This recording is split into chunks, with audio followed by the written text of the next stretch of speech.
Nathan Miller stared at the rustic wooden sign hammered into the ground at the edge of the woods. Timberline Forest, no trespassing. The bold red lettering was weathered, and a deep gouge marred one corner, as though someone, or something, had tried to claw it away. He scoffed, shaking his head. "Nothing like a little melodrama to keep the kids out," he muttered, adjusting the strap of the grocery bag in his hand. The breeze picked up, rustling the towering pines that lined the gravel road leading to his new cabin. Nathan had moved here a week ago. After the chaos of his tech startup's failure and a messy breakup, the secluded property felt like a lifeline. It was cheap, far from civilization, and, more importantly, it offered him silence. But the townsfolk of Ash Hollow seemed intent on shattering that peace. "Don't go too deep in the woods," the gas station clerk had warned the first day he came to town. "Oh, sure, the bears, right?" Nathan had joked. "No, the shadows," the clerk had replied, his face dead serious. "You see it? You run. Don't look back." Nathan had laughed then, but the stories wouldn't stop. The barista at the coffee shop. His reclusive neighbor, a wiry old man named George. Even the librarian. They all spoke of the Watcher, a shadowy figure that haunted Timberline Forest. People who went looking for it supposedly disappeared. No bodies. No clues. Just, gone. Urban legends, Nathan said to himself now, tossing his groceries on the counter of his modest kitchen. The cabin was quaint, a single-story home with creaky floorboards and a fireplace that smoked a little too much. It was everything he needed, though. Still, the stories lingered in the back of his mind. And when he first heard the sound, a faint crunch of twigs coming from the woods late one night, his skepticism began to waver. The sound came again 2 nights later. Nathan was on the couch, a glass of whiskey in hand and a poorly streamed episode of an old sitcom playing on his laptop. At first, he dismissed it as a raccoon or a stray deer. But when it happened again, deliberate, measured, it made his skin crawl. He muted the laptop, his ears straining against the oppressive quiet of the cabin. There it was. The crunching of leaves. Closer now. Nathan grabbed the flashlight he'd left on the counter, flicking it on as he approached the nearest window. The beam swept over the dense tree line. Nothing. Just shadows. He laughed nervously, shaking his head. "Get a grip, man. It's a raccoon, maybe a fox. Or a weirdo in a ghillie suit. Who knows?" But he locked the doors that night, just in case. The next morning, Nathan met George, the wiry old neighbor, while chopping wood in the backyard. George leaned against the rusted fence separating their properties, a cigarette dangling from his lips. "Couldn't sleep, huh?" George said, his voice gravelly. "What gave it away?" Nathan replied, wiping sweat from his brow. George shrugged. "You'll get used to it. Or you won't." Nathan set the axe down. "Used to what?" "Whatever's out there," George said cryptically, exhaling a puff of smoke. He tilted his head toward the woods. "They don't like it when you ignore them." Nathan laughed. "You don't actually believe all that nonsense about the Watcher, do you?" George didn't answer. Instead, he took one last drag of his cigarette and stubbed it out on the fence post. "Just, don't go looking for it, Nathan. Some things are better left alone." That night, the noises returned. Only this time, they were accompanied by something worse. A shadow. Nathan didn't notice it at first. He'd stepped outside to investigate, the flashlight gripped tightly in one hand, his phone recording in the other. The air was colder than usual, biting at his skin as he ventured to the edge of the yard. The woods loomed ahead, an impenetrable wall of darkness. His light barely pierced the underbrush, and every crunch of leaves beneath his boots made him flinch. He tried to laugh it off, muttering into the phone's camera, "All right, let's play Ghost Hunter. I'll upload this to YouTube if I find Bigfoot." A flicker of movement. Nathan froze, swinging the flashlight toward the source. The beam landed on a cluster of trees, their gnarled branches twisting like skeletal hands. Nothing moved. And then he saw it. Just for a second. A silhouette. It was impossibly tall and thin, its shape barely distinguishable from the shadows around it. No features. No movement. Just there. Nathan's heart thundered in his chest. "Who's there?" he called, his voice breaking. The silhouette didn't respond. It didn't move. He backed away, keeping the light trained on the spot. "I'm calling the cops," he shouted, fumbling with his phone. But when he glanced down at the screen, it was frozen. The recording had stopped. A twig snapped behind him. Nathan spun around, his flashlight shaking. There was nothing. When he turned back, the silhouette was gone. He ran inside, slamming the door and locking it. His breaths came in ragged gasps as he pressed his back against the wood, listening. The woods were silent again, save for the distant rustle of leaves in the wind. Nathan checked the video. The file was corrupted. The following morning, Nathan found a set of footprints in the dirt outside his window. They weren't human. Nathan couldn't shake the unease. The sight of the footprints, long, clawed impressions that looked too precise to be animal yet too alien to be human, set off a primal fear he couldn't rationalize. He snapped pictures of them with his phone, but the app crashed every time he tried to save them. "Seriously?" he muttered, shaking the phone. "What's wrong with this thing?" The rest of the morning passed in a blur of coffee and pacing. Every sound from the woods, branches creaking, birds squawking, leaves shifting in the wind, felt like a harbinger of something worse. Nathan finally resolved to get answers. If there was a prankster out there, they'd messed with the wrong guy. By the time dusk fell, Nathan was ready. His flashlight, freshly charged, was strapped to his wrist, and his phone was rigged with a stabilizer to avoid further glitches. He donned a thick jacket, a sturdy pair of boots, and a baseball bat slung over his shoulder. "This is ridiculous," he muttered to himself as he stepped into the yard. "You're a grown man hunting shadows in the woods. Just go back inside, call it a night." But he couldn't. Something was out there, and he had to know what it was. The woods were different at night. During the day, they were serene, sunlight filtering through the trees, birds chirping, and the occasional rustle of a squirrel or deer. At night, they were oppressive, alive with sounds that felt sharper, closer. The beam of Nathan's flashlight cut through the darkness, illuminating patches of dead leaves and tangled roots. Every few steps, he paused, listening for movement. "All right, you want to play games?" he called into the void. His voice felt small, swallowed by the vastness of the forest. "Come out and face me." No response. He continued deeper, his boots crunching against the forest floor. He could feel his pulse in his ears, each beat a reminder of how alone he was.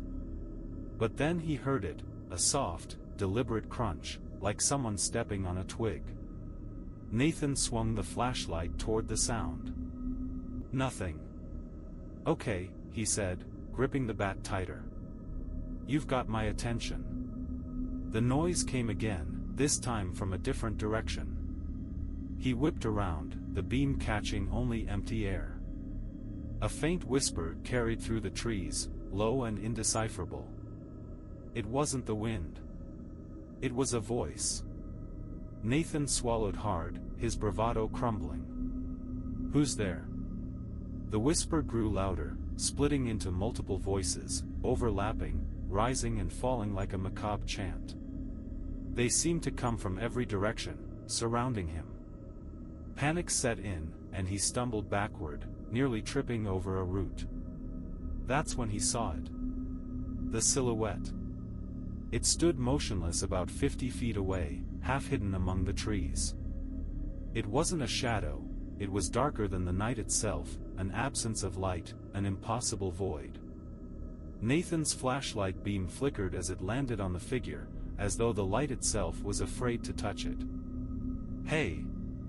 Nathan shouted, trying to sound braver than he felt. "What do you want?" The silhouette didn't respond. Instead, it shifted. Not with footsteps or motion but by simply existing somewhere else. 1 second it was ahead of him, the next it was closer, off to his right. Nathan's breath hitched. He swung the flashlight wildly, but the figure disappeared. A rustling sound behind him made him spin around. It was there again, closer this time, its shape taller, more defined. It had no face, no features, but Nathan felt its gaze, an unbearable weight pressing down on him. His phone buzzed in his pocket. He fumbled it out, hoping to capture the figure on video. The camera app refused to open, freezing on a blank screen. Come on, he hissed, tapping frantically. The whispering stopped. Nathan froze, the silence more terrifying than the noise. Slowly, he raised his head, the flashlight trembling in his hand. The silhouette was gone. "Where are you?" he whispered, his voice cracking. A cold breath brushed the back of his neck. Nathan screamed, spinning around and swinging the bat blindly. He hit nothing but air. He didn't wait to see what would happen next. Dropping the bat, he bolted, running as fast as his legs could carry him. The forest seemed endless, the trees closing in on him like a living cage. He didn't dare look back. Nathan burst out of the woods, collapsing onto the grass in his backyard. His chest heaved as he gasped for air, his muscles burning from the effort. For a moment, he lay there, staring at the stars, trying to convince himself that he was safe. But when he looked toward the house, his stomach dropped. The silhouette was standing by his back door. Nathan didn't remember how he got inside. One moment he was staring at the figure, the next, he was barricading himself in the bathroom, his hands trembling as he dialed 911. 911, what's your emergency? A calm voice answered. There's someone outside my house. Nathan said, his voice shaky. They've been following me, they're in my yard. Can you describe them? Nathan hesitated, gripping the phone tightly. I don't know. It's tall, dark. I think it's human, but... The line went dead. Hello? Hello? Nathan shouted, staring at the phone screen. It displayed the call timer, but no sound came through. He ended the call and tried again. This time, the phone refused to connect. Suddenly, the lights in the house flickered. No, no, no, Nathan whispered. He crept toward the bathroom door, his ear pressed against the wood. The house was silent. Too silent. He opened the door a crack, peeking out. The hallway was empty, but the air felt heavier, colder. He stepped out cautiously, gripping his flashlight like a weapon. When he reached the living room, he froze. The silhouette was inside the house. It stood by the fireplace, its shape impossibly still. The shadows around it seemed to ripple, distorting the air like heat waves. Nathan's flashlight flickered again, the beam weakening. Get out! Nathan screamed, hurling the flashlight at the figure. It passed through the silhouette, clattering against the wall. The figure didn't move. Nathan backed away slowly, his heart pounding. The figure tilted its head, as if studying him. Then, as suddenly as it had appeared, it was gone. Nathan was left standing in the dark, his mind racing. Whatever this thing was, it wasn't just a shadow. It was something much worse. And it wasn't going to leave him alone. Nathan barely slept that night. Every creak of the cabin made him jolt upright, and each passing shadow outside sent his heart racing. The silhouette hadn't returned, at least, not where he could see it, but its presence lingered in the corners of his mind, gnawing at his sanity. By morning, he was a wreck, his eyes bloodshot and his hands trembling as he downed his third cup of coffee. He needed answers. He couldn't ignore what was happening any longer. The first place Nathan went was the library in Ash Hollow. It was small and underfunded, but it housed the town's archives.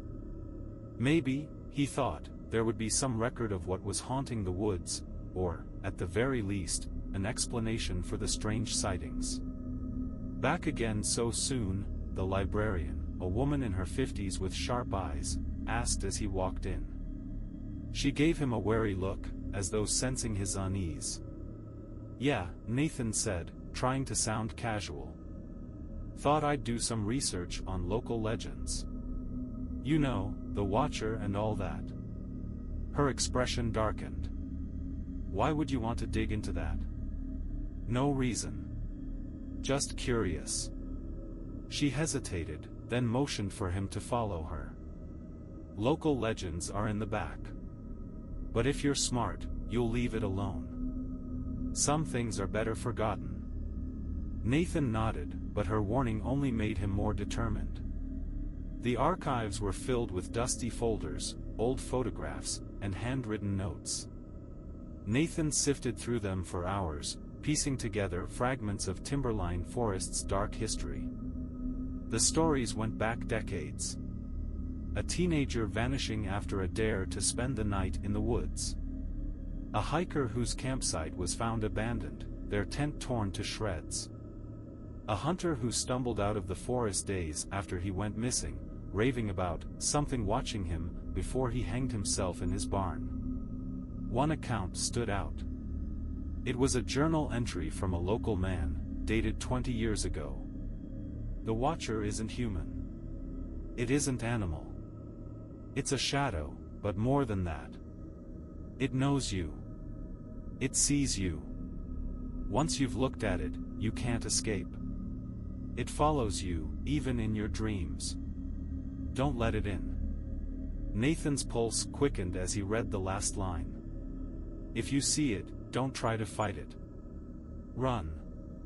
But know this, the further you run, the closer it gets."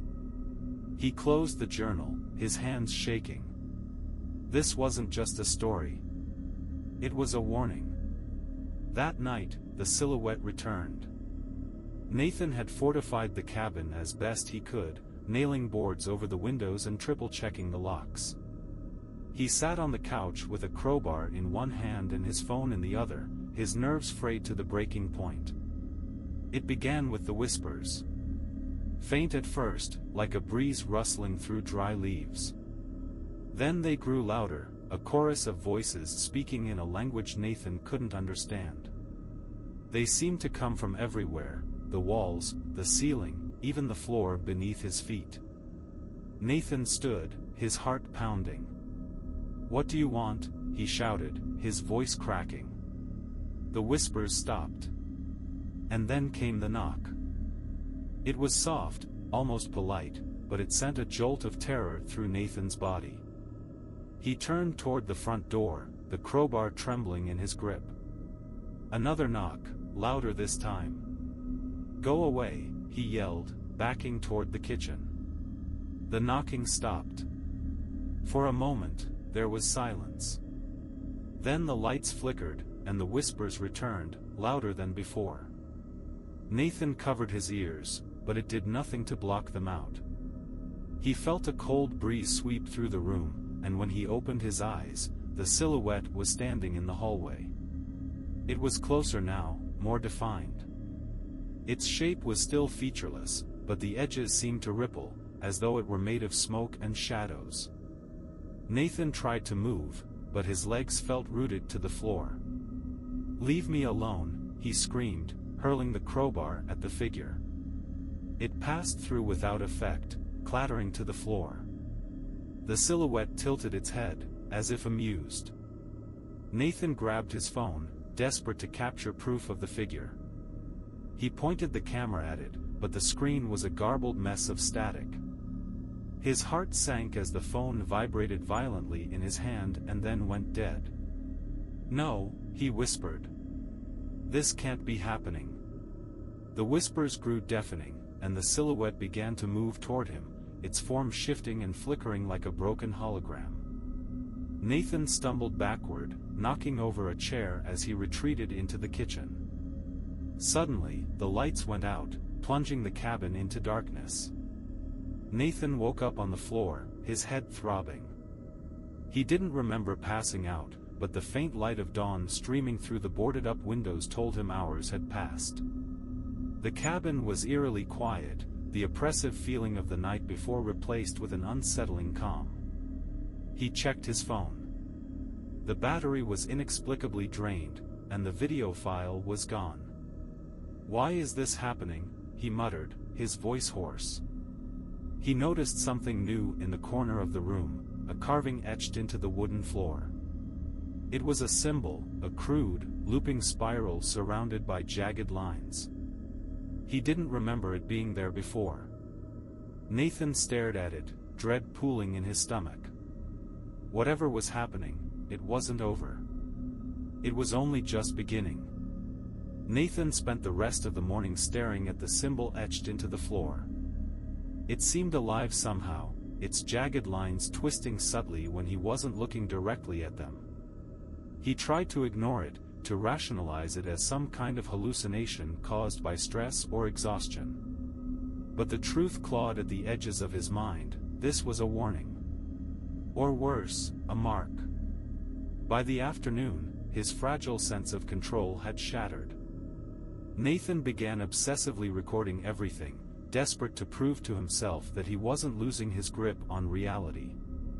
He set up his phone on a tripod in the living room, pointing it at the symbol. He recorded for an hour, pacing the cabin while muttering to himself. When he played back the footage, his blood ran cold. For the first 20 minutes, the recording was normal. But then, the screen flickered.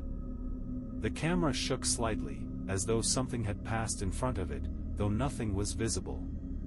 The symbol on the floor seemed to darken, its lines growing sharper and more pronounced. And then he saw it. The silhouette appeared on the edge of the frame, motionless, watching. Nathan paused the video, rewinding and replaying the moment again and again. The figure was there, tall, featureless, impossibly dark. But it hadn't been there while he was filming. He was sure of it. "What are you?" he whispered to the empty room, his hands trembling. "Why are you doing this?" By evening, the whispers had returned. They were louder now, more distinct, and they seemed to follow him no matter where he went. Nathan tried to drown them out with music, but the sound distorted, warping into static that made his ears ache. He threw the speakers across the room in frustration, but the whispers only grew stronger, forming words that he could almost understand. He stumbled into the bathroom, splashing cold water on his face.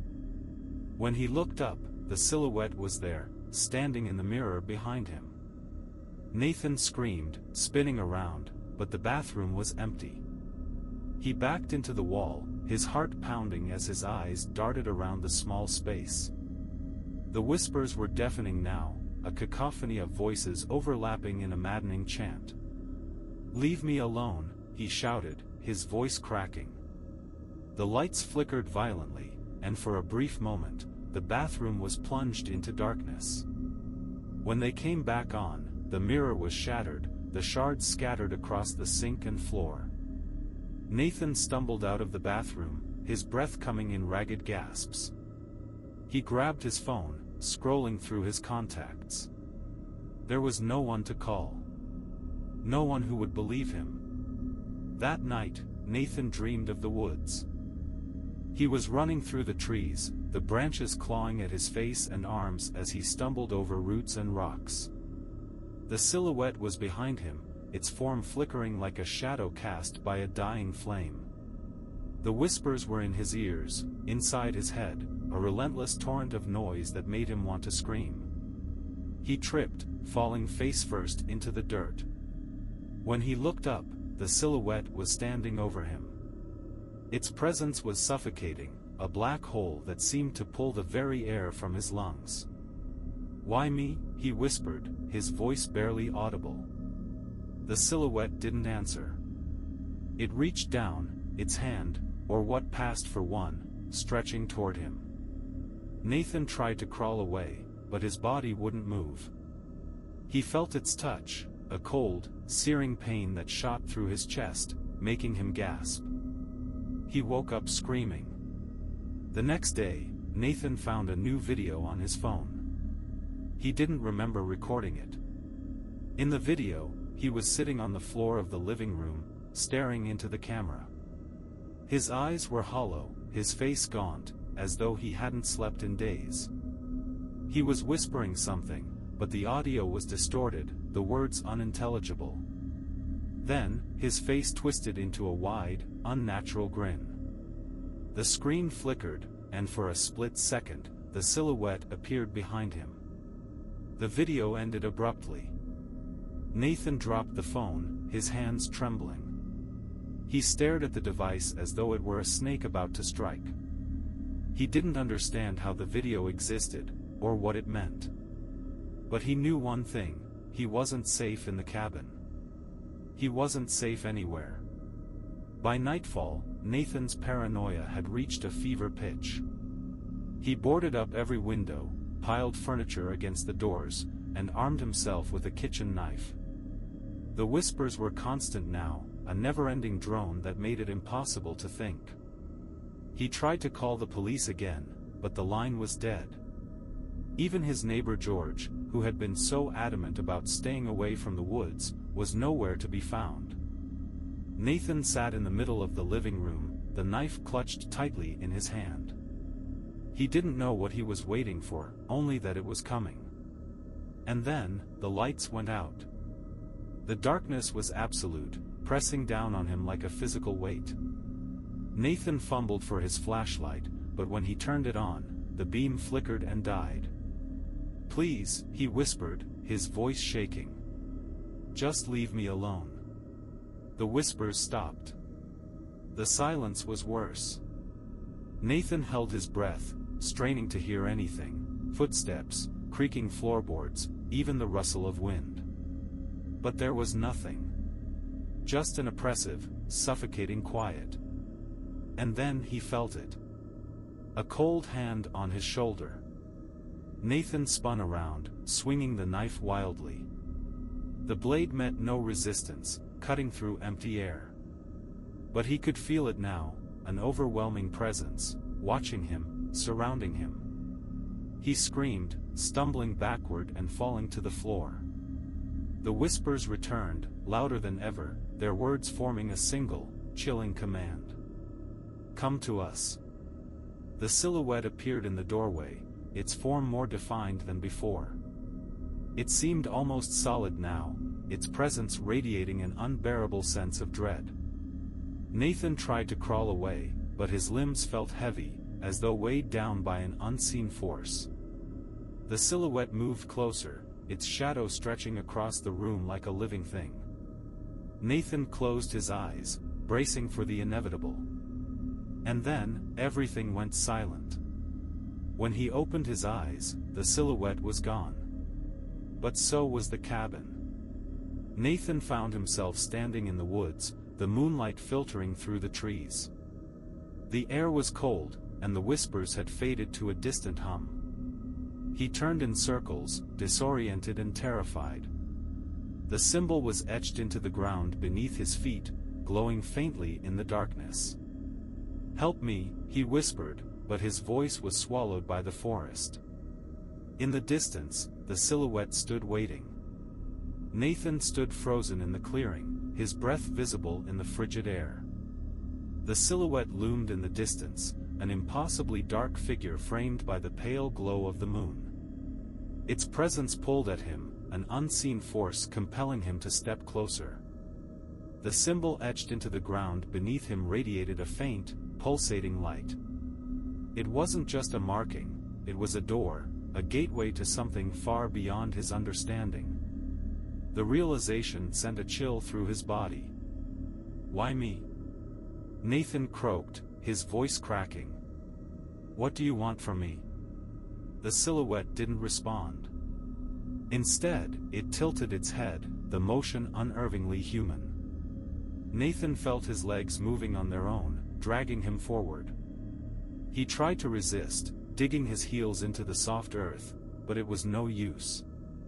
The force was too strong. "Stop," he shouted, his voice echoing through the woods. "Please, stop." The whispers returned, louder than ever, a chorus of overlapping voices that seemed to come from the trees themselves. They weren't words, at least, not in any language Nathan recognized, but they carried a meaning he couldn't ignore. "Come closer. Surrender." Nathan found himself at the edge of another clearing, this one dominated by an ancient stone altar. It was weathered and cracked, covered in moss and strange carvings that seemed to shift when he looked at them. Bones littered the ground, animal, human, he couldn't tell, and the air was thick with the coppery scent of blood. The silhouette stood in the center of the clearing, its form more defined than ever. It wasn't just a shadow now, it had substance, a flickering, almost liquid surface that seemed to absorb the moonlight. Nathan's hands clenched into fists. He was done running, done cowering. If this thing wanted him, it was going to have to fight for him. "What are you?" he demanded, his voice trembling but defiant. "What do you want from me?" The whispers faded, replaced by a deafening silence. The silhouette raised an arm, long and thin, ending in sharp, claw-like fingers, and pointed at him. Nathan felt a surge of rage and fear. "You don't own me," he shouted, grabbing a jagged branch from the ground. "I'm not afraid of you." He charged, swinging the branch with all his strength. It struck the silhouette's arm, but instead of connecting, it passed through as if striking air. Nathan stumbled, nearly falling, as the figure twisted toward him. Its form rippled, the darkness within it boiling like ink in water. A cold, rasping voice echoed in his mind. "You already belong to me." Nathan screamed, clutching his head as the voice filled his mind. It wasn't just sound, it was a presence, an overwhelming force that threatened to consume him. Memories flooded his vision, not his own but belonging to others, people running through the woods, pleading for their lives, the altar drenched in blood, the silhouette standing over them, unyielding and eternal. "You're not real," Nathan gasped, tears streaming down his face. "You're not real." The silhouette moved closer, its shape twisting and distorting. Nathan's body felt heavy, his limbs unresponsive. The ground beneath him seemed to tilt, pulling him toward the altar. "No," he shouted, fighting against the invisible force. "I won't let you take me." But it was futile. The force dragged him forward, his feet scraping against the dirt as he was pulled onto the altar. The whispers returned, louder than ever, a chaotic symphony of despair. The silhouette loomed over him, its form towering and all-encompassing. It reached down, its clawed hand hovering over his chest. Nathan felt a searing heat, followed by an unbearable cold, as the hand passed through his body. His vision blurred, and a scream tore from his throat. When Nathan opened his eyes, he was alone. The clearing was empty. The altar was gone. The woods were silent. He stumbled to his feet, his body trembling. He had no idea how much time had passed or how he had escaped. All he knew was that the silhouette was gone, or so he hoped. Nathan staggered through the forest, his legs barely carrying him. The trees seemed unfamiliar, their shapes distorted in the pale light. He had no sense of direction, no idea if he was heading toward safety or deeper into the woods. He finally broke through the tree line, collapsing onto the gravel road that led to his cabin. The night was unnaturally still, the air thick with tension. He looked back toward the forest, expecting to see the silhouette watching him, but there was nothing. For a moment, he allowed himself to believe it was over. When Nathan reached his cabin, he froze. The front door was open, swinging gently in the wind.